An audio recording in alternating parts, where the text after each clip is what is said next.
Hello everyone, एक बार फिर से आप सभी के अपने चैनल वर्दी वाले पे मैं आपका स्वागत करती हूँ। जो मेरे चैनल पे न्यू है उनको मैं अपने बारे में थोड़ा बता देती हूँ। मेरा नाम मधु है और मेरा सिलेक्शन एसएससी सीपीओ 2019 से as a sub inspector Delhi police की पोस्ट पे हुआ है। आज की वीडियो हमारा 5th डे स्टडी प्लान हम डिस्कस करने वाले हैं और आप लोगों का बहुत अच्छा रिस्पांस मिला, तो मुझे काफ़ी खुद बहुत अच्छा फील हुआ कि मैं आप लोगों को अच्छे से हेल्प कर पा रही हूँ और आप लोगों को अच्छे से लास्ट डेज में गाइड कर पा रही हूँ। आई नो कि लास्ट डेज में बहुत स्ट्रेस होता है, तो आप मेरी वीडियोस को रेगुलर अपना डे जो हमारा स्टडी प्लान रहता है डे बाय डे उसको फॉलो करो, ताकि आपका सिलेबस अच्छे से कवर अप हो जाएगा इजीली। और अगर आप बिगनर हो ना, तो आप प्लीज़ अच्छे से डे बाय डे जो मैंने जितना मैं टारगेट लेके चल रही हूँ, आपको उतना पढ़ना है, उतना स्टडी मटेरियल जितना आपको, जैसे कि मुझे कमेंट सेक्शन में काफ़ी लोग बोल रहे थे कि पीडीएफ वगैरह प्रोवाइड करा दो, तो मैंने आपको बुक सजेस्ट की है सिनोनिम एंटोनियम्स और ईडियम फ्रेज के लिए और वन वर्ड्स के लिए। आप ऑनलाइन मेंटर वाली बुक मैंने आपको सजेस्ट की है, उससे आपको सारे जो प्रीवियस ईयर हैं वो सब मिल जाएंगे। ठीक है, फिर भी अगर आपको कोई दिक्कत होती है तो मेरे कमेंट सेक्शन में प्लीज़ आप मुझे कमेंट करके बताना। आपका ज़्यादा टाइम ना लेते हुए 5th डे का स्टडी प्लान स्टार्ट करते हैं। हम अपना मैथ्स से स्टार्ट करते हैं कि आपको मैथ्स में आज क्या करना है। जैसे कि आज हमारा 5th डे है और हमें पता है टाइम और वर्क हम लोग कंप्लीट कर चुके हैं अपना। और टाइम और वर्क के बाद देखो हमारा टाइम एंड डिस्टेंस में स्टार्ट कर रही हूँ आज। आज आपको क्या करना है कि टाइम और डिस्टेंस के क्वेश्चंस करने हैं। आज से आपको टाइम एंड डिस्टेंस स्टार्ट करना है। मैं आपको बता देती हूँ आज आपको फर्स्ट डे कौन कौन से और किस टाइप के आपको क्वेश्चंस करने हैं। ठीक है, तो आपको फर्स्ट जो टाइप ऑफ क्वेश्चंस हैं वो हमारे डिस्टेंस फाइंड आउट करने के लिए बोलते हैं एसएससी में। तो उसमें फॉर एग्जांपल मैं आपको बता देती हूँ कि मैं किस टाइप के क्वेश्चन आपको बताना चाहती हूँ। जैसे कि फॉर एग्जांपल एक पर्सन जो है वो 40 की स्पीड से जा रहे हैं सेम डिस्टेंस और 30 की स्पीड से वापस आ रहे हैं सेम डिस्टेंस, और जो टोटल टाइम है वो 5 आवर्स का लगा है। तो हमें डिस्टेंस पूछा जाता है कि डिस्टेंस क्या निकालना है। इसी टाइप का एक और क्वेश्चन बनता है, वो भी मैं आपको बता देती हूँ। पर्सन है 40 की स्पीड से जा रहे हैं, तो वो 15 मिनट्स लेट हो जाते हैं, बट जब वो 30 की स्पीड से आ रहे हैं तो क्या होता है कि वो 15 मिनट्स अर्ली पहुंच जाते हैं। तो हमें पूछा जाता है कि अब डिस्टेंस बताओ कि डिस्टेंस कितना कवर हुआ है। तो इस टाइप के क्वेश्चंस आपको सारे करके जाने हैं। इसमें एक और टाइप का क्वेश्चन बनता है, उसमें क्या होता है कि सिर्फ एक लाइन चेंज होती है। उसमें हमारा क्या एसएससी किस टाइप से क्वेश्चन पुट अप करता है कि हमें बोला जाता है कि जो पर्सन है उनका जो टाइम है वो जाने के कंपैरिजन में आने का जो टाइम है वो थोड़ा ज्यादा है, तो फिर हमें बताइए कि डिस्टेंस कितना होगा। तो देखो इसमें क्या है कि एक सिंपली एक शॉर्ट ट्रिक है, आप बोल सकते हो कि फॉर्मूला है। जो भी हमारी स्पीड दे रखी होती है, हमें दोनों की स्पीड को पहले मल्टीप्लाई करना होता है, डिवाइड बाय उसको ऐड करना होता है। और मेरी स्क्रीन पे आपको दिख भी रहा होगा कि मैं क्या बोलना चाहती हूँ, जो मेरी शॉर्ट ट्रिक है, और वो आप अप्लाई करके क्या होगा कि डायरेक्टली ये क्वेश्चन आप सॉल्व कर पाओगे और आपका टाइम भी सेव होगा और बहुत इजीली आप ये कर पाओगे। देन आपको क्या करना है कि इसी टाइप के आपको 100 क्वेश्चन प्रैक्टिस करने हैं। और मैंने आपको प्रैक्टिस बुक देखो बताई हुई है कि आपको किरण से प्रैक्टिस करना है। आप सेम टाइप के क्वेश्चन 100 क्वेश्चन आप किरण से निपटा देना। और देखो आपको ना जो मैं जिस टाइप के क्वेश्चन जिस चैप्टर में बोल रही हूँ ना, तो आप वो कर लेना, क्योंकि इसी टाइप के क्वेश्चंस एसएससी में आते हैं। इसलिए मैं कुछ क्वेश्चंस को इग्नोर करके सिर्फ उन क्वेश्चंस को आपको बताती हूँ वीडियो में जिस टाइप से क्वेश्चंस आते हैं एग्जाम में। ठीक है, तो आप ये 100 क्वेश्चंस कर लेना डिस्टेंस फाइंड आउट करने वाले। अब मैं कैलकुलेशन की बात कर लेती हूँ। आपको आज 5th डे क्या करना है कि आपको 1 से लेके 20 तक की क्यूब्स याद करनी है, क्योंकि देखो मैंने आपको बोला था कि हम सिर्फ मैथ की प्रैक्टिस के साथ साथ थोड़ा कैलकुलेशन पे भी काम करते हुए चलेंगे। अपनी हर वीडियो में मैं आपको छोटी छोटी चीजें बताती रहती हूँ।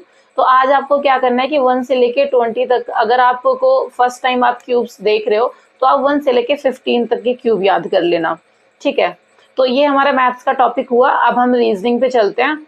आज आपको रीजनिंग में क्या करना है कि आपको 100 क्वेश्चन किरण की बुक से प्रैक्टिस करने हैं डायरेक्शंस के वही हमारे जो नॉर्मल क्वेश्चंस होते हैं कि एक पर्सन साउथ की डायरेक्शन में जा रहा है, फिर वो अपना राइट हैंड साइड मुड़ जाता है और 10 मीटर का डिस्टेंस कवर करता है, then right side left side मुड़ता है। ये नॉर्मल क्वेश्चन जो डायरेक्शंस के होते हैं, ये आपको अच्छे से क्लियर करके जाने हैं। क्योंकि देखो रीजनिंग के सेम वही जो हमारा सिलेबस है उसी से वही क्वेश्चन पुटअप किए जाते हैं, बहुत ज्यादा एडवांस लेवल की रीजनिंग नहीं आती है। सीपीओ में क्या होता है कि नॉर्मल एवरेज क्वेश्चंस आते हैं, कुछ ही क्वेश्चन टफ होते हैं 50 में से। तो आप प्रीवियस ईयर क्या है कि आप प्रीवियस ईयर 100 क्वेश्चंस करके जाना। किरण से आप लगा लेना, डायरेक्शंस के क्वेश्चन आप किरण से निपटा देना। डेली 100 क्वेश्चंस आप करो, जो कि मैं आपको हर वीडियो में बता रही हूँ। तो ये आपको रीजनिंग का टारगेट लेके चलना है, 100 क्वेश्चन पर चैप्टर। और अगर आप 2 घंटे दे रहे हो रीजनिंग में या 2.5 घंटे दे रहे हो, तो आप 2 चैप्टर कर सकते हो, 100 क्वेश्चन फॉर ईच चैप्टर। ठीक है, अब हम अपना जीएस की बात कर लेते हैं। 5th डे में हमारा 5th डे का हमारा जीएस में आपको आज क्या करना है। सबसे फर्स्ट मैं करंट अफेयर की बात कर लेती हूँ। आज आपको करंट अफेयर में क्या करना है कि ब्रांड एम्बेसडर सारे पढ़ लेने हैं, नेशनल इंटरनेशनल लेवल पे। जैसे कि मैं आपको बता देती हूँ, स्कीम्स वगैरह होती हैं, जैसे खेलो इंडिया के ब्रांड एम्बेसडर कौन है, उसी तरीके से जो स्कीम्स वगैरह गवर्नमेंट की आती रहती हैं, योजनाएं जितनी भी हमारी आती हैं, मैं उनके बारे में बात कर रही हूँ। तो उनका एक पर्टिकुलर ब्रांड एम्बेसडर होता है, और ये सारी चीजें आप अच्छे से पढ़ के जाना, क्योंकि इनसे क्वेश्चंस आते हैं। तो आप ये अच्छे से पढ़ लेना। जितने भी करंटली 2022 में जिस भी स्कीम के लिए और जिस भी योजना के लिए जो भी ब्रांड एम्बेसडर हैं, उनको आप अच्छे से पढ़ लेना करंट में। ये हमारा करंट का टॉपिक खत्म हुआ। अब मैं आपकी हिस्ट्री पे आ जाती हूँ। देखो, धीरे धीरे हिस्ट्री खत्म सी होने वाली है। अब आपका मॉडर्न इंडिया कल से स्टार्ट हो जाए, कल से आपका मॉडर्न इंडिया स्टार्ट हो जाएगा। और फिर से वही नॉर्मल मॉडर्न इंडिया में क्या है कि हमें भी पता है, स्कूल टाइम से हम चीजें पढ़ते आ रहे हैं, तो बहुत ज्यादा कॉम्प्लिकेटेड नहीं होंगी। तो आज देखो, हिस्ट्री का मैं आपको क्या क्या पढ़ना है वो बता देती हूँ। सबसे पहले आपको मराठा स्टेट वाला पढ़ना है कि मराठा स्टेट में क्या क्या चीजें आपको पढ़नी है, वो मैं आपको पॉइंट आउट कर देती हूँ। शिवाजी सबसे इम्पोर्टेंट है। उनकी कैपिटल क्या थी, उनका बर्थ कब था, उनकी डेथ क्या थी, कोरोनेशन मतलब उनकी जो डेट्स हैं, कुछ कुछ फिक्स जो डेट है डेथ की, कोरोनेशन टाइम की, जो उनका राज्यभिषेक हुआ था, इस टाइप की। और उनकी बैटल्स कौन कौन सी रही थी, कौन कौन सी बैटल हुई थी जब उनके टाइम में। और उनका ना सीक्वेंस याद कर लेना कि उनके बाद उनके बेटे कब आए थे, और कौन से बेटे ने कौन से बेटे किसके बाद कौन से आए थे, और बैटल्स देख लेना। ये मराठा के स्टेट आपका क्लियर हो जाता है। फिर बंगाल वाला टाइम आ जाता है, जब हमारी बैटल्स हुई थी, जो हमारे सिराजुद्दौला वगैरह आने स्टार्ट हो जाते हैं। और बंगाल वाले में आप वो ड्यूल गवर्नमेंट वाला भी देख लेना कि वो ड्यूल गवर्नमेंट कब से कब तक थी, ड्यूल वाली गवर्नमेंट, और किसके टाइम में थी एंड किसने खत्म किया था। ये सारी चीजें आप देख लेना। और मोस्ट इम्पॉर्टेंट देखो, इस टाइम में जो हमारी 2 बैटल थी, बैटल ऑफ बक्सर आप देख लेना, डेट देख लेना साथ में कि किस किस के बीच में हुई थी, ये इंपॉर्टेंट था। जैसे कि मेरा सीपीओ में क्वेश्चन आया था, बैटल ऑफ बक्सर किस किस के बीच में हुई थी, ये क्वेश्चन था। तो ये सारी चीजें देख लेना। बैटल ऑफ प्लासी वो भी बहुत इंपॉर्टेंट है, वो भी आप अच्छे से पढ़ लेना। और लास्ट में देखो, हम मैसूर वाला जो टाइम है उसके बारे में डिस्कस कर लेते हैं, जिसमें हमारे हैदर अली और टीपू सुल्तान वाला जो पीरियड है, वो भी बहुत इंपॉर्टेंट है, क्योंकि उसमें बैटल्स वगैरह से क्वेश्चंस आते हैं काफी, और उनकी डेथ वगैरह से भी क्वेश्चंस आते हैं, क्योंकि उनके काफी वॉर चलते रहे थे। तो आप वो देख लेना कि कौन कौन सी बैटल और कब कब हुए थे, जो भी वॉर हुए थे उनके, वो कब कब हुए थे और किसकी डेथ कब हुई थी, ये आप देख लेना। और एक और चीज देख लेना कि उनकी डेथ कौन से वाले बैटल जो हुई थी, क्योंकि उनकी फोर बैटल्स हैं आई थिंक। तो उनमें से कब हुई थी हैदर अली की जो डेथ हुई थी वो कब हुई थी। उनकी कैपिटल भी बहुत इंपॉर्टेंट है, क्योंकि उनकी एक विक्ट्री के टाइम उन्होंने अपनी कैपिटल जो थी टीपू सुल्तान की, वो आप देख लेना।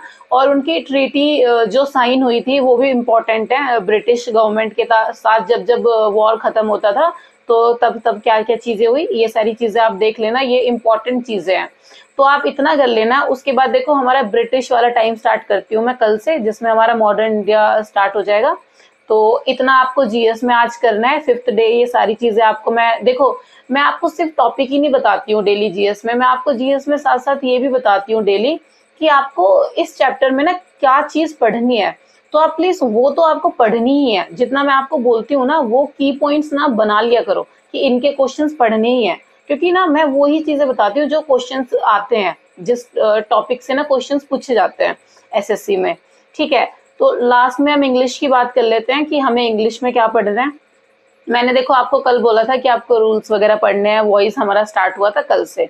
आई होप कि आपने सारे रूल्स पढ़ लिए होंगे। और मैं जैसे कि बोलती हूँ कि अगर कोई बिगनर है और उसको दिक्कत हो रही है ना, तो आप लिख लिख के याद किया करो। लिख लिख के क्या होता है कि हम थोड़ा ना अच्छे से, हमें चीजें थोड़ा लॉन्ग टर्म में याद रहती हैं। जैसे आप न्यू हो तो आपको चीजें एक हफ्ते याद रहेंगी, तो आप बार बार करोगे तो ऑब्वियसली मंथली तो आप याद कर ही पाओगे, और एक मंथ में देखो पेपर हो भी जाना है। तो वॉइस के रूल्स सारे आपने क्लियर कर लिए होंगे, एक्सेप्शनल कुछ कुछ जो होते हैं। और मैं फिर से बोलूंगी कि नीतू मैम की ही बुक से चलो लास्ट डेज में, कुछ और इधर उधर से आप रिवाइज मत करो, वॉइस के रूल्स याद करके प्रैक्टिस करो। क्योंकि देखो जो टीयर 1 है ना उसमें वोकैब प्लस ग्रामर ही इंपॉर्टेंट है, क्योंकि जो 50 क्वेश्चंस है ना वो वोकैब और ग्रामर से 40 आपके जो मार्क्स है वो कवर हो जाते हैं। सिर्फ 10 नंबर का आपका 5 नंबर का क्लोज टेस्ट और 5 नंबर का कॉम्प्रिहेंशन आने वाला है, जिसमें देखो हम जब पैसेज करते हैं, कॉम्प्रिहेंशन हम करते हैं, उसमें कुछ तो देखो आप क्वेश्चन कर ही लोगे, 5 में से 3 क्वेश्चन तो आप कर ही दोगे, तो उसकी इतनी टेंशन नहीं लेनी है अभी। अभी सिर्फ वोकैब पे फोकस करो, और ग्रामर की जितने भी रूल्स हैं उन सबको देखो चैप्टर वाइज में हम चल ही रहे हैं साथ में, तो आप मेरे साथ वो सारी चीजें कवर करते हुए चलो, क्योंकि ग्रामर प्लस वोकैब ही इंग्लिश में 40 में से आपको मार्क्स दिलाएगी अच्छे। और जो पैसेज वाले क्लोज टेस्ट हैं उसमें से आपको देखो 6 7 8 क्वेश्चन तो आप कर ही लोगे, 10 में से 6 क्वेश्चन तो नॉर्मली आप कर ही पाओगे, क्योंकि वो नॉर्मल होंगे, वो बहुत ज्यादा डिफिकल्ट नहीं होंगे। और तो इसीलिए देखो फिर से मैं बोलती हूँ कि आप प्रैक्टिस करो। आज वॉइस के किरण की बुक उठाओ और वहां से एरर्स वगैरह ये सारी चीजें आप प्रैक्टिस करो। 100 अप्रॉक्स 200 अप्रॉक्स 1 घंटे या 2 घंटे आप प्रैक्टिस कर ही सकते हो। लास्ट में देखो वोकैब की बात कर लेती हूँ मैं आपसे। वोकैब मैंने देखो मैंने आपको बोल ही दी थी मैं कि डेली आप प्रीवियस ईयर पढ़ो, प्रीवियस ईयर पढ़ो। तो मुझे बहुत कमेंट्स आ रही थी कि आप ना प्रीवियस ईयर हम कहाँ से पढ़े हैं, क्योंकि कुछ लोग जो बिगनर हैं उनको बहुत दिक्कत हो रही थी कि प्रीवियस ईयर कहाँ से अरेंज करें, आप अरेंज करा दो। तो मैंने ऑनलाइन मेंटर की जो आपको बुक सजेस्ट की है वो प्रीवियस ईयर ना आपके 99% सब कवर हो जाएगा। आप ऑनलाइन ऑर्डर कर लो, अगर आपको बुक सेलर्स पे पास में नहीं मिल पाती है तो आप प्लीज ऑनलाइन ऑर्डर कर लीजिए और अपने प्रीवियस ईयर पढ़ लो। सिनोनियम एंटोनियम्स प्रीवियस ईयर सारे निपटा लो जितने भी हैं। डेली मैं आपको बोल रही हूँ 40 कवर करो। और इडियम फ्रेज 1 वर्ड आपको मस्ट है, क्योंकि देखो वो सिर्फ आप रीडिंग भी करोगे ना, याद भी नहीं करोगे तो भी 4 ऑप्शन में से 1 टिक कर दोगे। तो आप रीडिंग पे लगाओ, याद भी नहीं कर पा रहे हो 1 वर्ड पढ़ो, डेली 1 पेज पढ़ो, front end back MP publication से पढ़ लो, ऑनलाइन मेंटर नहीं है तो 1 वर्ड एंड हमारा जो ईडियम फ्रेज है।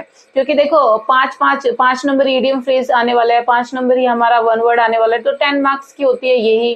फिर 5 नंबर के सिनोनियम्स हो जाएंगे, 5 नंबर के एंटोनियम्स हो जाते हैं, तो 20 क्वेश्चन देख रहे हो आपको। उसके बाद 5 नंबर की स्पेलिंग मिस्टेक्स आ जाती है, तो 25 क्वेश्चन हमारी जो वोकैब है सिर्फ 50 में से देख रहे हो आप, 25 नंबर की वोकैब है, तो कितनी इंपॉर्टेंट है वोकैब। तो वोकैब मिस नहीं कर